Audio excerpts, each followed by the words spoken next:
pound. Otherwise, just press pound to continue.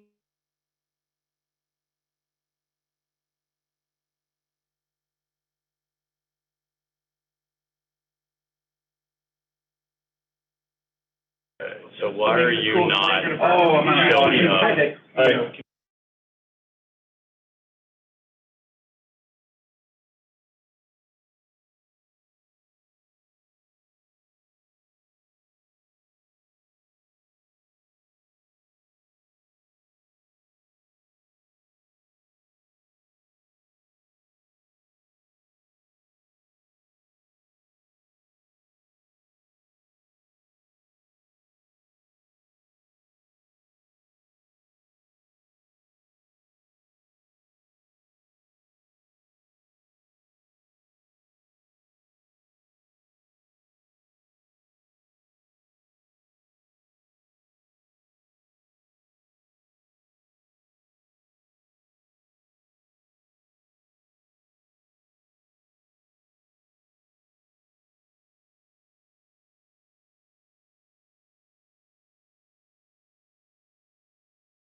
Structuring.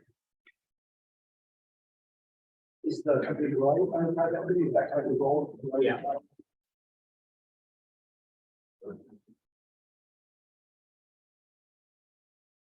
Now.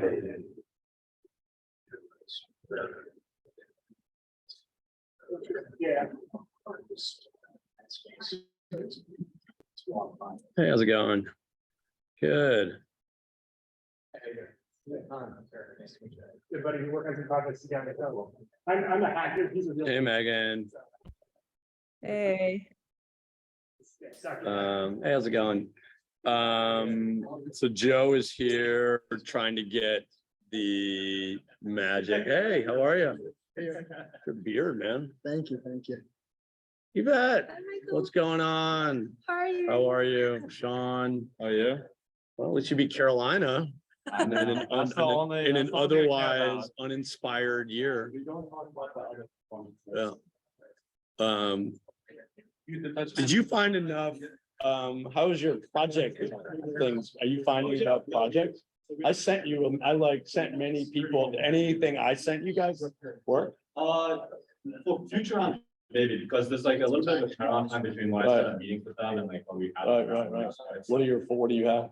What are your projects? Okay.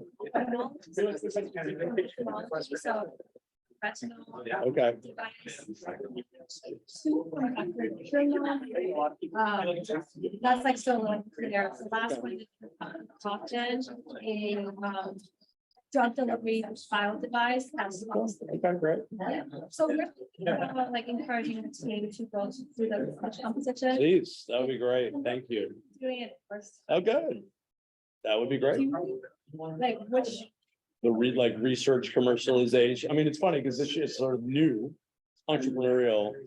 I mean, because that's all those 4 projects you're helping translate something that's in a lab, right?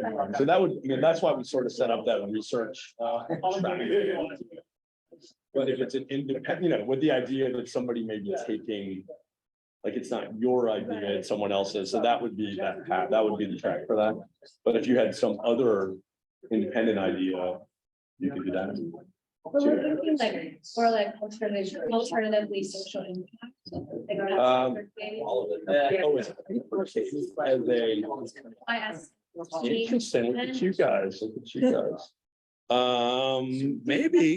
maybe. I know, but like, what's the bit, well, let's talk about it. I mean, we are opening up, we're sort of like, hypercase. Obviously, at this point, you're not a business. You might actually, you're student forward, right? Ultimately, you could form, right, you get a line, like you could form as a nonprofit, you could form as a, let's brainstorm. I know applications on Sunday, so we should brainstorm. Yeah. Let me see. Joe, you still working on this here? We got it. Okay.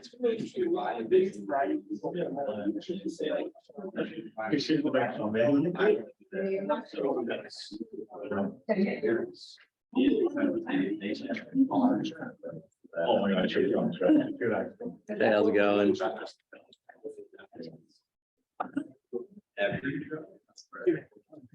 All right, this would be the place where I'm recruiting, instead of texting a coach and event, I need a moderator for the next one of you.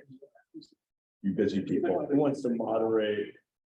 Who's our next speaker? Scott, Oh, the woman from Humana. yeah, I was looking that up right now. Okay. Um, And I'm not taking no for an answer as I hear out over you lovely people. All right. I'm getting in touch with medical students, not taking.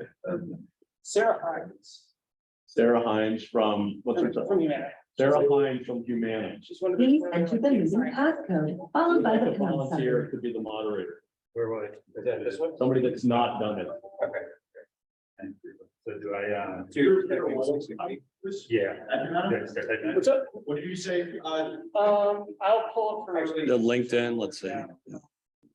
There's like analytics and healthcare, healthcare analytics and data science.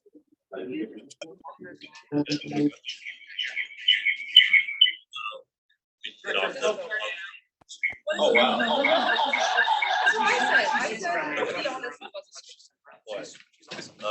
Got it. Can I have a segment? Yes, please. Let's see. Sounds really good, thanks. And then you should be free to Oh, disconnect. you're back here. Okay, should I stay? For a segment? Where should they sit? How did we do this last time? If they sit there, Who sits where? the speakers, where should the speakers sit? Your camera's here, so They should sit. probably right where you are. Okay. Depending on who you want to make the primary focus. I mean, you can have them stand. We can zoom this way up. So I can't. People online can kind of see us like this. Oh, I see. And that Okay. way you're still not like Okay, so having your you, back. okay. They're saying That'll work. two Both apartments sort down of in, from my you apartment. used to go to the front row when you were. Oh, Oh, no, two apartment buildings. Go to the head of the class. You know what? Work. And like, when I just worked I remember there was this like, place oh, like on the east side where they just have. I saw a New Edition play there. Do you remember? Bobby Brown. Bobby Brown's like in the round. Like, Oh, front row, yeah. Yeah. It rotated slowly, so it didn't matter. Eventually. I was looking. So if you want to turn on your camera, that would be. Okay. I Oh, I see. Oh, okay. But I'm not. Okay, they should see. I'm just like, that's contrary to what I've learned. They see us. Right now, they're seeing. Oh, they would just see. And they have 6 people who are not on, so it doesn't function like Zoom where you can see their Okay, name. gotcha. If anyone who turns on their microphone, then we're good. And Megan, can you hear me? Yes, Okay. Tell us when you're ready to start streaming. okay. So Eric, maybe go scooch that way a little and sort of with this like, kind of, you guys, if you talk to each other. What's that other, it's almost like, Yeah. what's that pyramid show where you're like, $25,000. yeah, $25,000. Right. So like that. I like how no one sits here. Yeah, sorry, but like, they're No all. one should be any You know. closer. It's the female class, so. Okay, yeah. Oh, did someone Hey, Michael? volunteer? There are a We're lot both of. debating right But sorry, I know. When, that- well, I will say, is it the third Thursday? They Right? petitioned, because we'll be on spring break. I guess No, my it's, question is, yeah, like, no, it's the week after. It's Pretty much the all ones that are 24th. related Yeah, to yeah, it. yeah. Okay, I guess that was my. March 23rd. Want me to do it? Michael, All right, thank you. Like, is there a? Yeah, Michael. Yeah. You know what I'm Fine saying? with Yeah, I- But it's like, I'll come and like shoot my email. Okay, well, you saw mine. Did you get an email from me today saying apply? Respond. Sir, okay. There's Megan. hey, Michael, So all the ones. I can't tell if it's like people chatting or if it's an echo happening. Is like. Okay, all right, everyone stop chatting, please. Too much noise in the background. Yes. All right. Now? Okay. It's good. It's good. Okay, let me hit the button for streaming and then I'll give you a thumbs up when it's live. Okay, great. Thank you. Is there a way we're gonna get to see them big on the screen? Not that, I mean, I don't have trouble seeing them from here, but are we always gonna see Megan? I don't know. I like Megan's hat. You're very big on our screen. I'm gonna turn my video off. Oh, sorry. Tell us when you're ready. Yep. We're ready to go. Okay, well, welcome everyone to the February, yesterday it felt like May in Cleveland, but today feels like February. My name's Michael Goldberg. I'm our executive director of the Veale Institute for Entrepreneurship, and a partner with my good friend and colleague, Joe Jankowski and Mahmoud Ganoum, not here yet. Okay. And the Pathways program at the School of Medicine. So it's been really fun getting to know this lovely group of students that's sitting a row away from us. That's not to diminish their enthusiasm for this speaker series or today's guest. Eric Beck and I met a few years ago when he returned back to Cleveland to work at UH Ventures, had a number of roles there and is still an affiliated physician, although he's gone on to new adventures, which I'll talk about today with Scott. Still and always will be a Clevelander, and great to have you participating in the series. Our sessions are always moderated by students. Scott Perkins has been a very active med student in our sort of entrepreneurship community, full of ideas, sends emails at like 5 a.m. in between class, very active, Scott Perkins. So Scott and Eric will be in conversation.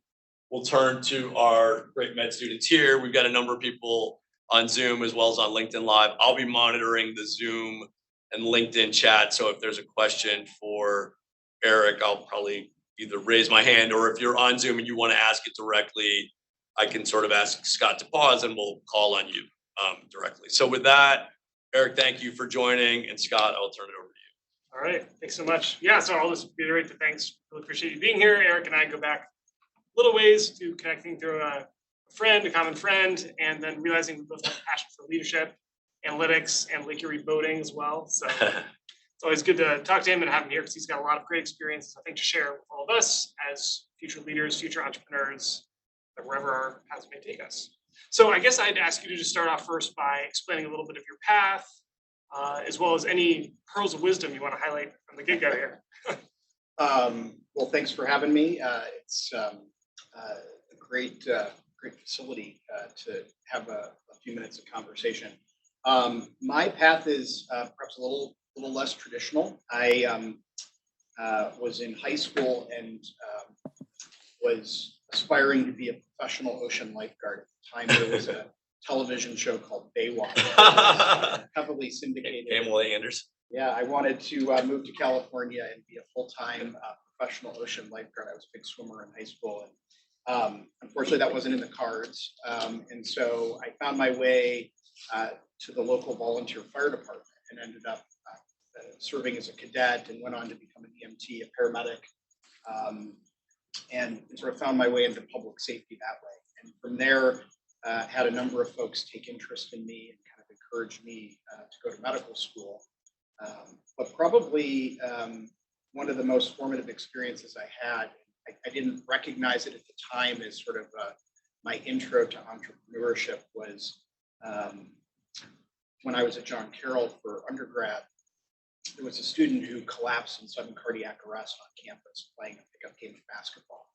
And at the time I was a paramedic and attending an evening seminar literally on the wall opposite the room where he was found. And I thought to myself, geez, there could be a great opportunity here to build a volunteer network that could respond. And so through that, sort of got the itch to build a business plan, marshal some resources and support for what became a campus EMS program, very similar to what Case has. Perhaps some of you are familiar with their ambulance driving around town. And so that was really my first experience, sort of as a firefighter and paramedic in undergrad, learning how to try to orchestrate and execute a plan. So that was a highly formative experience for me. Ended up going on to medical school at Ohio University, residency and fellowship at the University of Chicago. Stayed on as full-time faculty there, assistant residency director, and was appointed by the city and the state as the EMS medical director for the city of Chicago. So sort of a public health role. Got very involved in hospital operations as sort of a new medical director coming out of training, and went back and got a master's degree in public health at Loyola. Very unusual sort of public health program. It was produced and orchestrated by the Loyola Business School, Law School, Nursing School, Medical School. So it was a really interesting cross-functional exposure to healthcare management and sort of all the pieces. After I was in Chicago for a few years, got recruited to a large for-profit healthcare services organization that was about to go through an IPO. And they recruited me to be their inaugural chief medical officer. Won't surprise you, given my background. The company had a large division that was the largest provider of ambulance services in the United States. They had a large division that staffed emergency departments with physicians, hospitalists, and other contracted physicians. And then they had started a post-acute division, doing sort of innovative care in the home, remote monitoring, telemedicine, trying to help keep patients out of hospital where appropriate. Spent about 10 years in healthcare services. The first half of that was all for-profit work. Got a lot of transaction experience on the M&A side, and moved into more operations. And then spent a year with University of North Texas, Texas Christian University, helping them stand up a new medical school. Time it was the first sort of public-private partnership and the first new MD school in the country. So that was a great experience working with their faculty practice.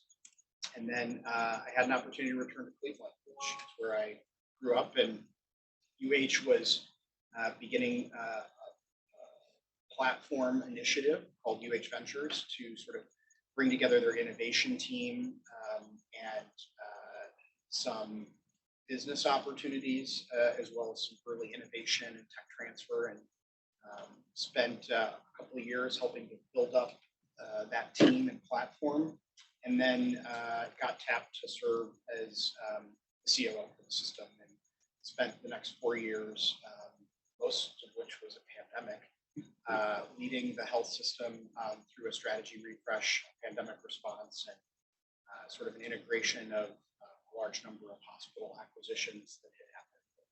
Left there a little over 6 months ago as the president and COO, and had a chance to join an organization I had been involved with for about 10 years as a board member. And that's a company called ESO. We do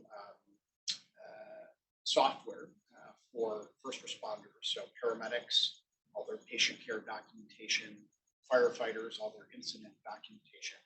And then we spend a lot of time with hospitals on registries. So think about trauma centers as an example.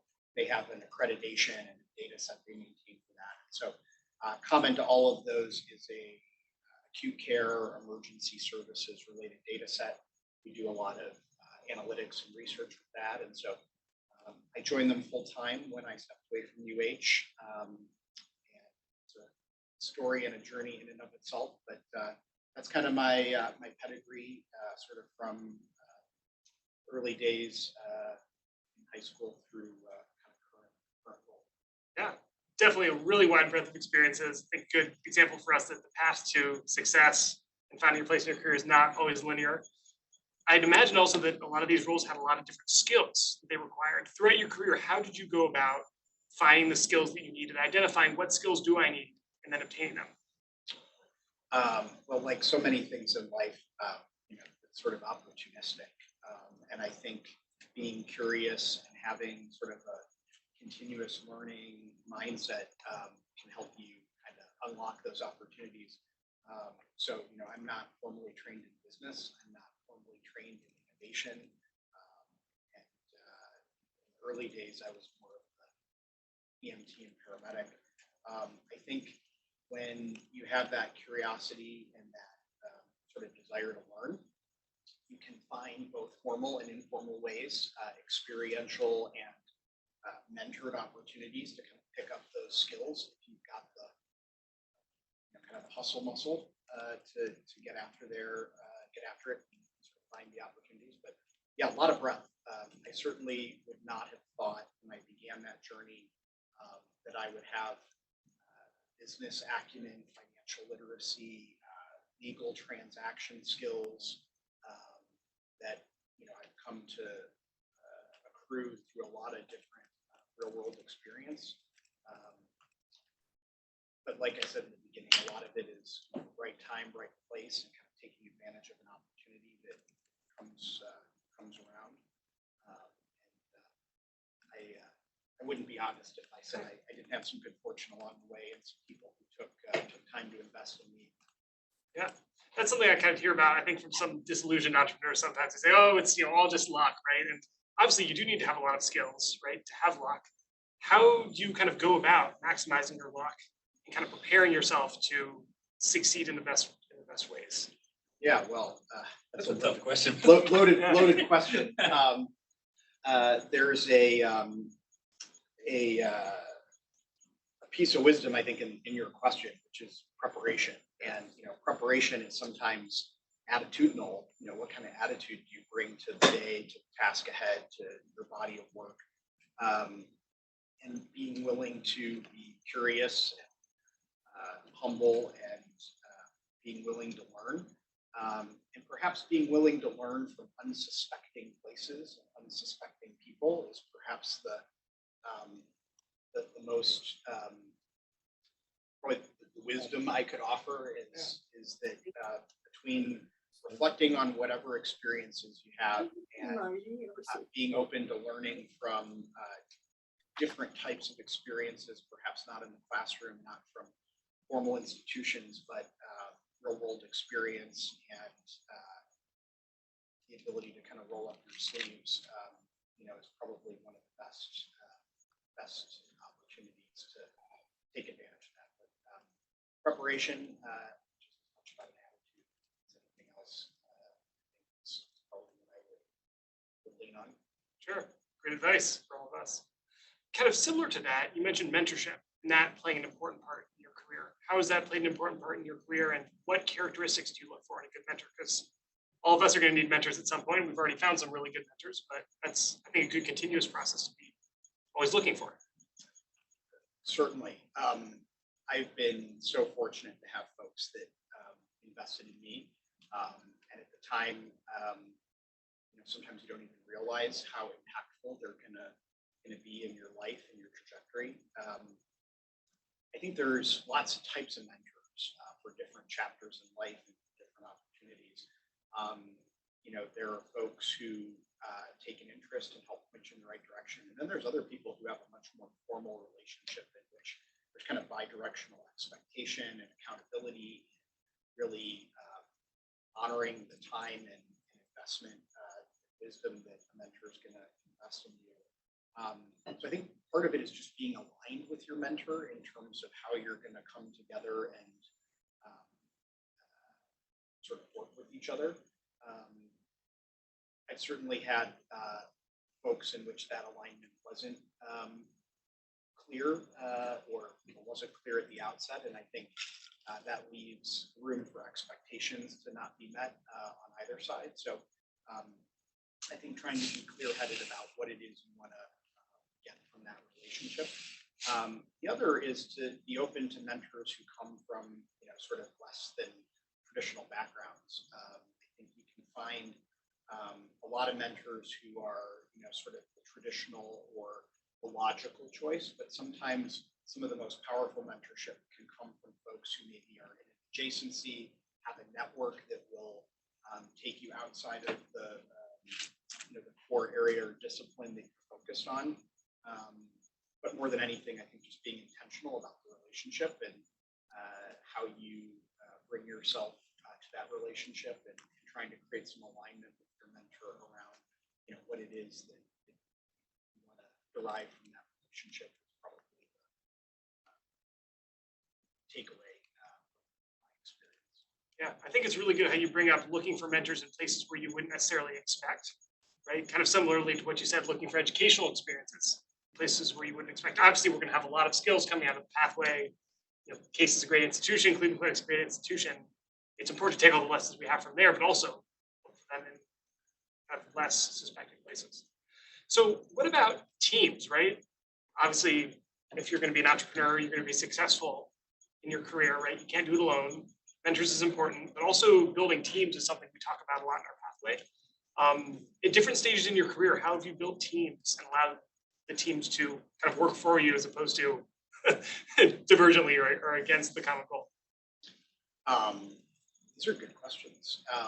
The concept of teams is perhaps one of the things that I've had the most time to reflect on in all the different experiences I've had. I think that one of my mentors wrote a great book, and in that book called Dare to Lead, he talks about leading oneself, leading teams, and leading organizations. And there's something so simple in that wisdom, but it really does all start with leading yourself. And so, you know, the discipline to be clear-headed about your priorities, to have the right attitude, to have the right preparation is foundational to being able to lead teams. Because certainly building teams or leading teams assumes that you actually have a clear understanding of what you're trying to solve for there. And the better you understand yourself, the better you can think about a team that complements you know, what you're trying to bring to the table yourself or what you need to solve for from a team composition standpoint. You know, teams are perhaps one of the most interesting things to try to deconstruct and understand. And my early exposure came from fire service, in which, you know, it's a very paramilitaristic type of team construct, and very mission centered, and so that gave me one lens to look through. And again, is maybe an unsuspecting place for me to draw inspiration as a leader. The second was this experience I referenced at John Carroll, sort of creating a body of student volunteers. It was a very diverse cross-section of campus. So we had business students and education students and certainly pre-health profession students. But we also had ROTC, other folks that perhaps rounded that out. So the concept of diversity in team construct really is a key element of something in my experience that has proven valuable. And then the last piece, I think, is really trying to understand the complementarity of skills, competencies, and experiences. How you do that in a scalable, systematic, repeatable way, I think is kind of a balance of art and science. And could probably spend a whole bunch of time just talking about how you think about people and teams and building them. And then, you know, organizations are merely a collection of teams. And so again, back to sort of the leading yourself, leading teams and organizations, starting with yourself and being really introspective to understand yourself and how to bring some intentionality, thinking about yourself in the team construct is probably the thought that stands out. Sure. Yeah, that's a really good point, right? Leadership isn't just telling other people what to do, right? It's starting with ourselves and how can I reflect on myself, reflect on the goal, and then use that goal and vision to lead others and that kind of thing. So that's a really good point. So obviously you've had a lot of success just in your own leadership and leading teams and leading organizations. Your CV is really impressive. I think all of us could dream of accomplishing what you've accomplished in your career. However, a big part of entrepreneurship, and I'd imagine life in general too, right, is failure and challenge. What have been, if you're willing to share, a time when you've had a challenge or something didn't go quite as planned, or even there was a failure in your career possibly. And how did you approach that? How did you bounce back from that? And what lessons did you take from that that might be useful to the group? I've failed a lot. And in fact, they've been, as the cliche would go, some of the most instructive moments for me in terms of really better understanding myself or understanding what I misunderstood about myself, understanding where I got that sort of team construct wrong, or where I failed to appreciate the value of starting with understanding yourself in the team before thinking about sort of the larger organizational plans. One that stands out to me in particular was I was charged with leading a sort of an entrepreneurial unit inside of a large publicly traded company. And it was meant to be sort of the more nimble, agile division within the organization that could respond to market need, to be able to take advantage of moving creatively. And what I failed to kind of take into account in my calculus was that publicly traded organizations are not necessarily the right platforms to sponsor innovation. And whether I was young and green and naive, or whether I was so focused on the mission that I missed sort of understanding the risk calculus around the opportunity. Innovation often has a long cycle life associated with it. You almost never get it right out of the gate. And I think this is probably true for many entrepreneurial activities. But to the extent that you need to kind of align the time horizon realistically with the expectations and the pressures that different stakeholders are going to have for performance. Certainly the pressure for quarterly profits and the patience of a publicly traded organization is not always well matched to some of those more innovative entrepreneurial type of strategies. So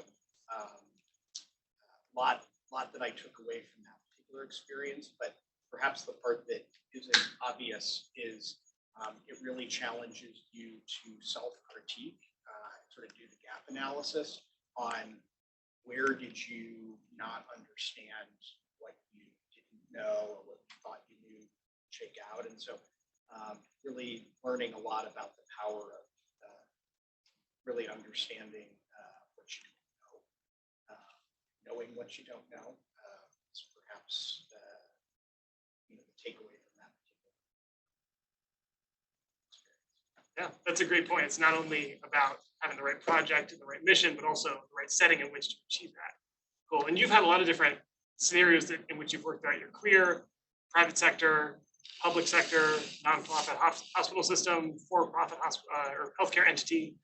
What have been some differences that you've noticed between private sector, public sector, hospital system that kind of have allowed you to chart your career path, right? What are some kind of strengths and weaknesses of each, and how has that influenced your career path?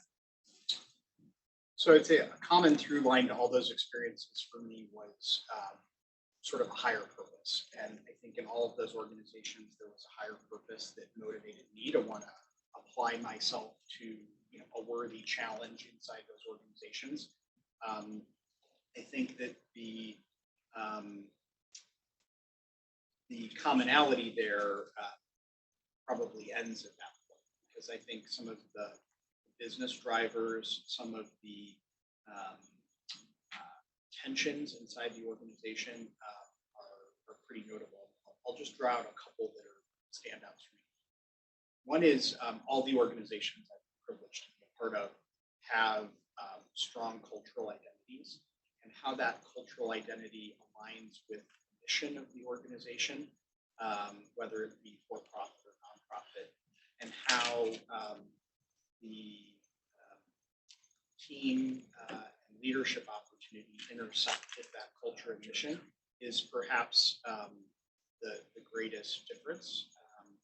How one accomplishes the mission, what what outcomes are of interest along the way, I think are probably the most notable contrast points.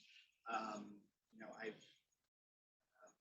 had the fortunate learning to be in some turnaround scenarios. I've had the experience to be in more growth mode oriented. I've had some wonderfully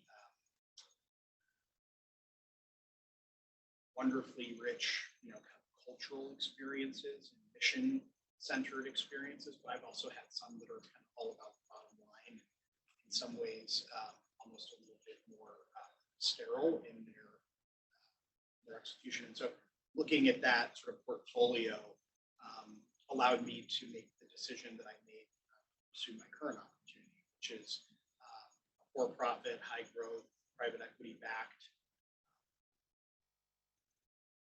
mission-driven organization that it's a smaller organization. And so for me, having spent 10 years in healthcare services, this was an opportunity in my leadership journey to move out of an area where I have domain expertise and really continue to develop my leadership muscle in an area where I have less classical. Definitely. Yeah, I think it's really good as a leader, as you mentioned, to take note of the culture where you're going to be leading and work to integrate with that and see how can I make the most of this leadership opportunity within the culture that I'm at and not trying to fight it too much. So yeah, thank you so much. So kind of going, one more from you and then let's go Okay, to your, sounds good. let's go to your Okay. peeps out here. Awesome. One more question. Kind of, we'll bring it back to entrepreneurship since that's our crowd here, and entrepreneurship and leadership obviously are very connected. Even though you haven't been a solo entrepreneur before, through UH Ventures, I imagine you saw a lot of ventures get off the ground, maybe succeed, maybe not succeed.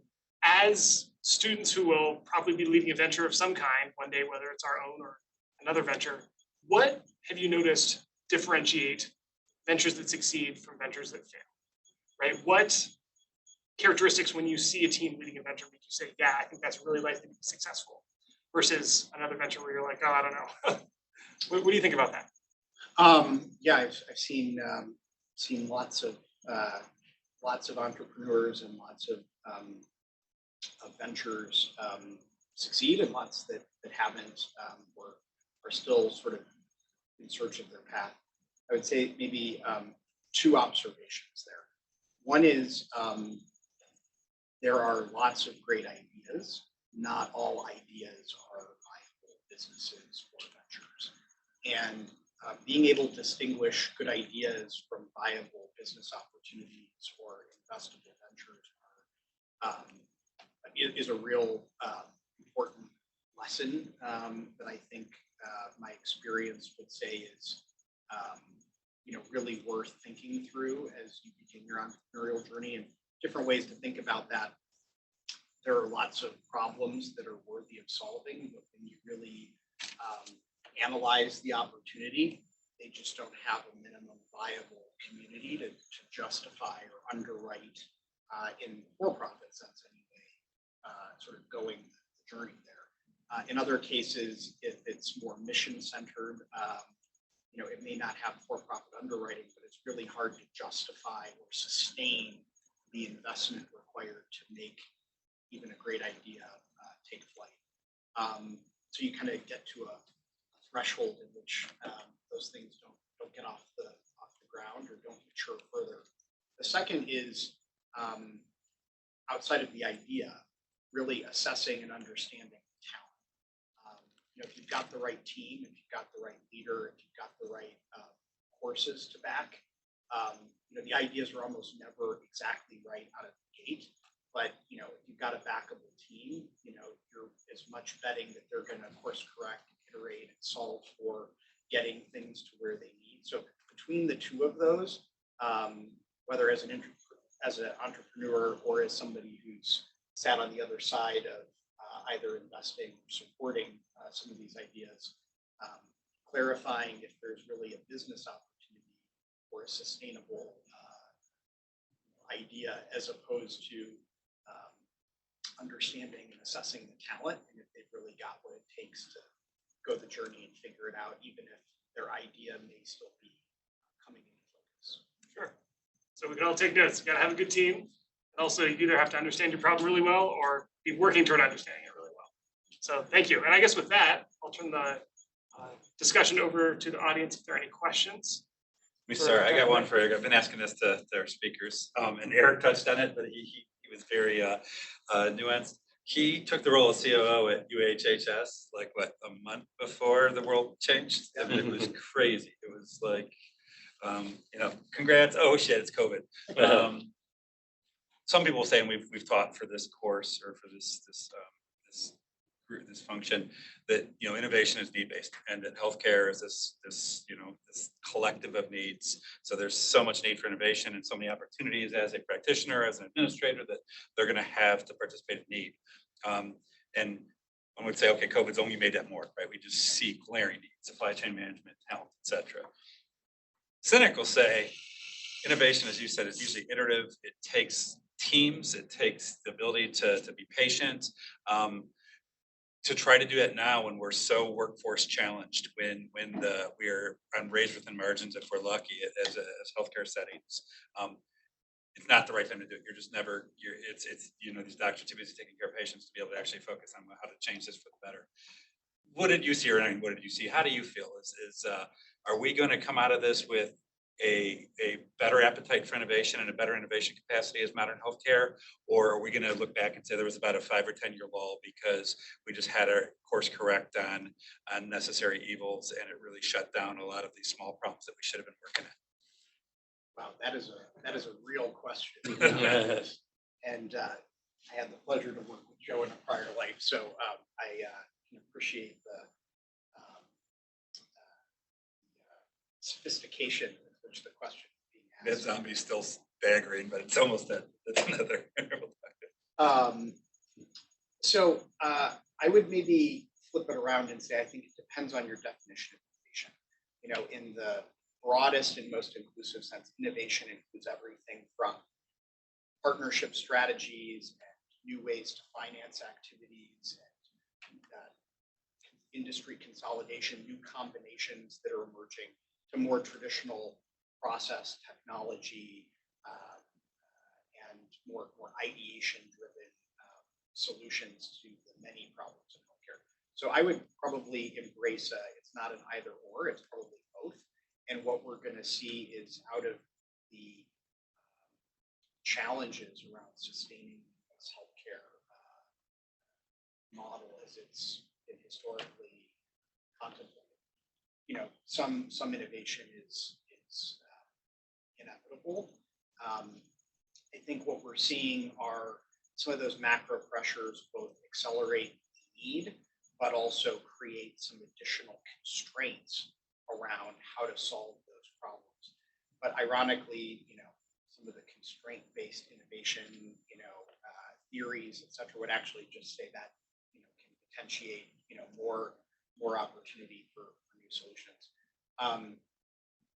What's interesting is I don't know that there's ever been a time in which there's so many different pressures conspiring on U.S. healthcare all at the same time. So it's all those challenges we talked about and growing need for healthcare services, workforce shortages, inflationary pressures, and technology and data and analytics never before available. So there's almost this really unique sort of perfect storm that's emerging. So I definitely am of the camp that we're going to see an acceleration in healthcare innovation. It's going to be driven out of necessity. The headwinds and the constraints that might be challenging to support that innovation, I think will ultimately end up fueling a need for that, and especially if you take a more inclusive definition to what is innovation. It could be sort of all of those things. I think it's definitely going to be a high point. That would be my hypothesis.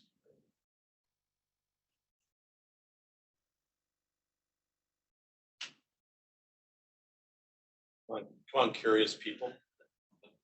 Please introduce yourself when you raise your hand. Introduce yourself, where you're from, and what year you were. Hi, so my name is Mike. I'm from Boston area. Thank you so much for coming and talking with us. I've got a couple questions, but I'll just limit it to one for now. So I think your background's really interesting because you come from the MD side of things, but at this stage in your career, now you're on like the hospital administration side of things. And I think that's very interesting because oftentimes, depending on where you go, there can be like this relationship painted between being a physician versus being on hospital administration. And a common complaint is that there's not a lot of crosstalk, not a lot of overlap. And so I'm curious if being a little bit a part of both of those communities, what you would say is one thing that you wish physicians knew about the administration world, and then also one thing that you wish hospital administrators knew about the physician world in order to like work better together. It's a great question. For those that are maybe a little bit more academic, if you look at the history of physician leaders and physician executives in healthcare, we definitely are in the generation that's sort of behind. Classically, physician leaders in hospital systems, even more broadly, were engaged to kind of manage the physicians, the relationships, some of the accrediting and regulatory requirements there, and then arced into clinical quality. But it's been more recently, probably the past 10, 15 years, where we've really seen formalized preparation and training, physician executives really taking an outsized role in operations, P&L management, and as it relates to more of the startup and innovation community, really seeing physicians and other clinicians taking an outsized role in crafting new ventures, new business solutions, new technologies that might come to market. So your question about one thing that I think each would benefit, one is outside of programs like this, there still is little preparation for physicians to step into these roles from an intentionally designed kind of programmatic way. And it's certainly better than it was when I was in medical school and those that came before me, but we're still in our infancy in sort of formally developing physicians and other clinicians to be the next generation of leaders and entrepreneurs in healthcare. I think that's something that we probably don't talk as much about. Obviously, programs like this are a great step in the right direction, but it's still probably falling short of what could be. On the hospital and health system side, I would say I think there's a generational change going on in the physician workforce that is well known to educators, certainly to health systems that train new physicians. But I don't think we've understood even beginning of what that means for physician leadership. We're understanding what it means as physician learners.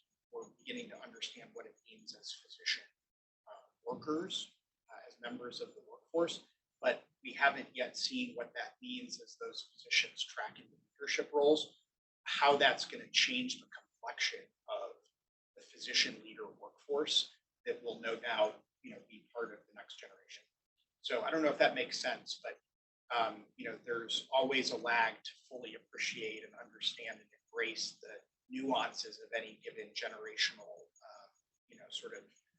construct. But as it relates to physician leadership, which in and of itself is a relatively newer phenomenon, we're early at understanding the generational pivot. It's no doubt happening as we speak with physicians coming into the leadership ranks. A quick follow-up, do you think that physician leadership is the way that things are moving, for these roles to get filled in the future? So I would say, if you look at recent history, we've kind of been all over the map. There was an era in which nursing executives was sort of the in vogue flavor. There was a chapter in which we saw professional hospital administrators or healthcare administrators being in vogue.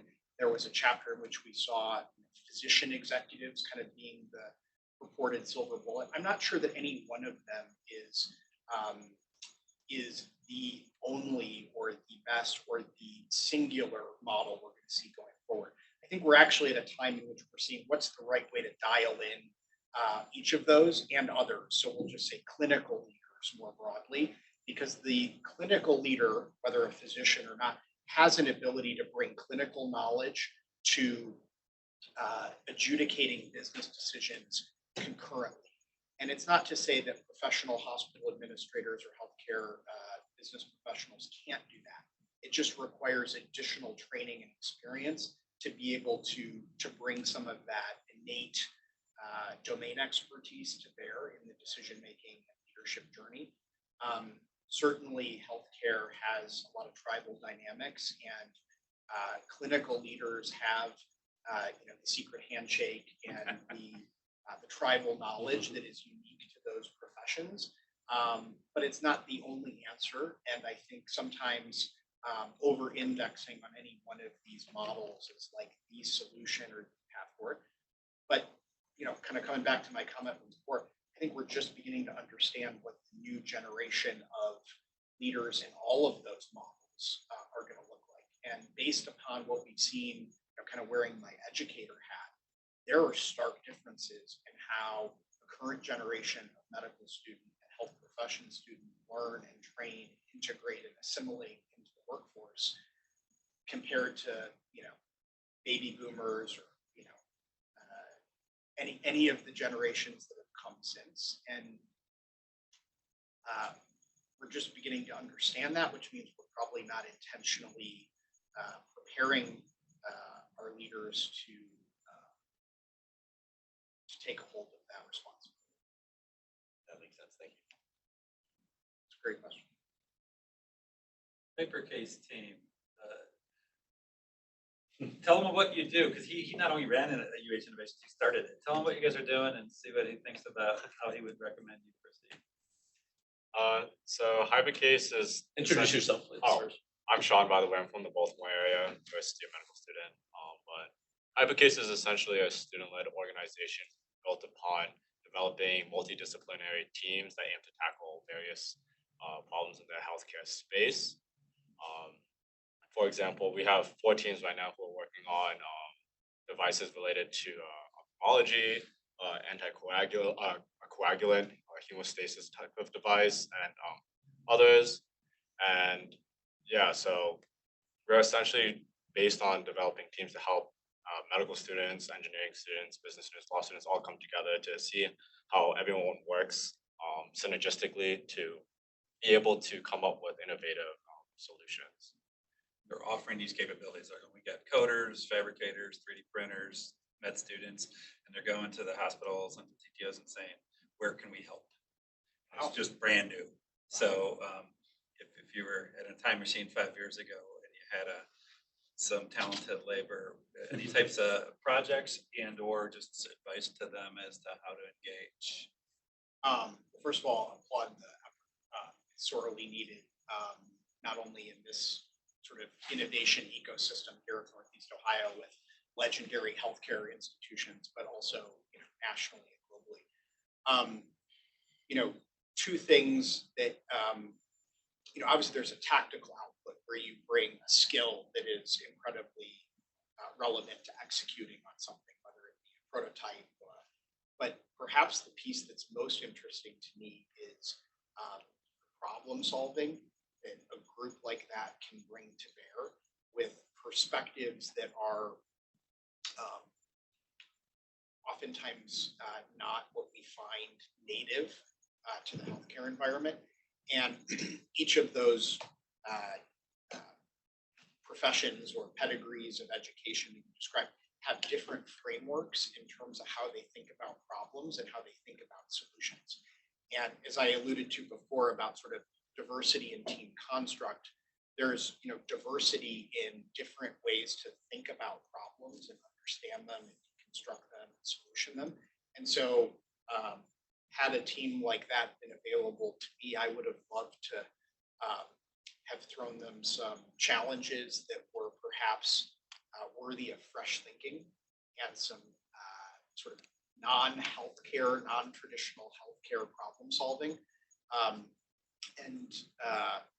I don't know what types of engagements you have today with the various healthcare systems, but how you pitch your relevance and how you find some opportunities that are worthy to kind of tackle is definitely something to think about. Obviously, there are innovation teams and there are venture groups, most of the organizations here in town and nationally, but some of the people who could really leverage that expertise are actually outside of those teams inside the institutions. They're not just in sort of the research and innovation realm, they're in operations, they're in the IT departments, they're in the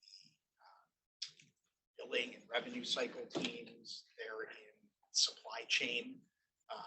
And again, you wouldn't necessarily think of those parts of the health system as being those that really need the kind of innovation and problem solving that a team like that could bring. But those are some of the areas that are most underserved in terms of fresh thinking and new ways to approach old work.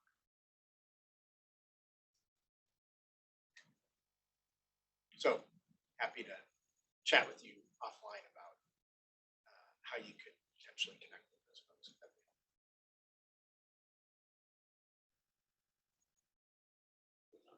One more student question. Zameen Khan from the Detroit area, first year student at Celsium.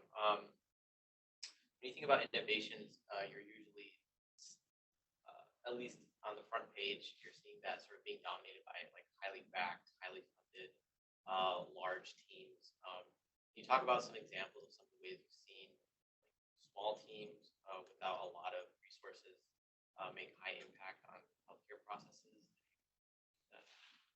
Yeah, I think the UH Ventures story is actually a really good example of that. So this was a lean and mighty team of folks that had human-centered design expertise, investment banking expertise, technology transfer expertise, and some clinical expertise. And the idea was, how could we use that team to tackle some worthy problems inside the organization that would have outsized impact?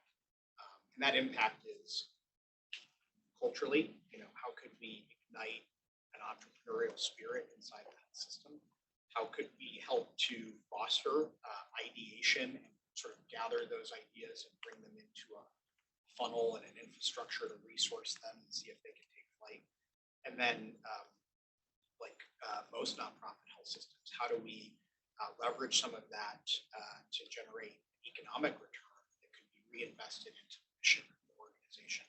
And so at UH Ventures, the early team was a set of existing folks that hadn't yet come together around those problems. And probably the greatest takeaway there is for small teams, how you develop the funneling mechanism to bring as many different ideas or opportunities forward for that team to kind of vet is probably the single most important exercise. And again, in a large health system, a lot of that is how do you partner across the organization to find folks who are in a good position to either identify problems or opportunities that need solved, or potentially to bring in partners for collaboration, whether those are early stage startups or technology partners. And so at UH Ventures, that was really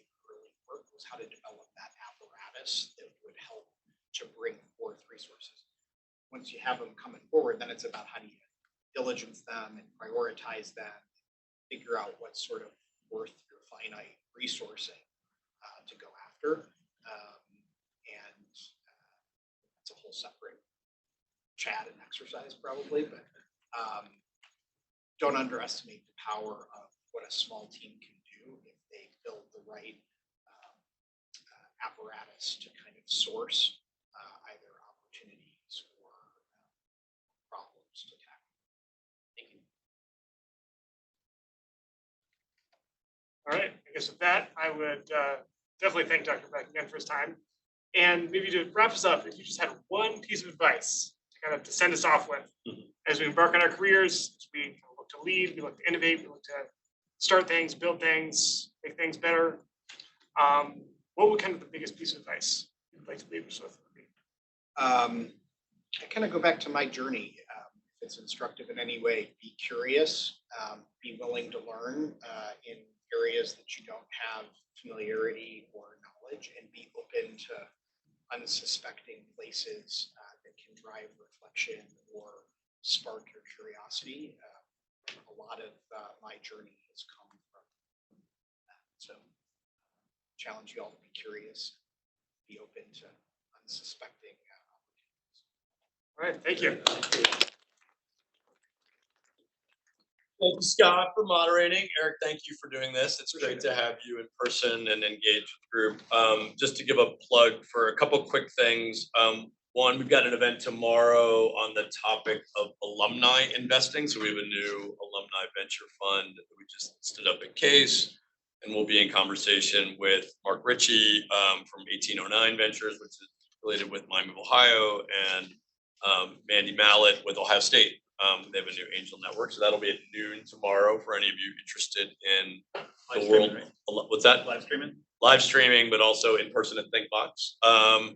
And just a quick, for any of our students that are watching, I heard a couple people interested. Sunday, applications are due for our Morgan Thaler Patey Startup Competition.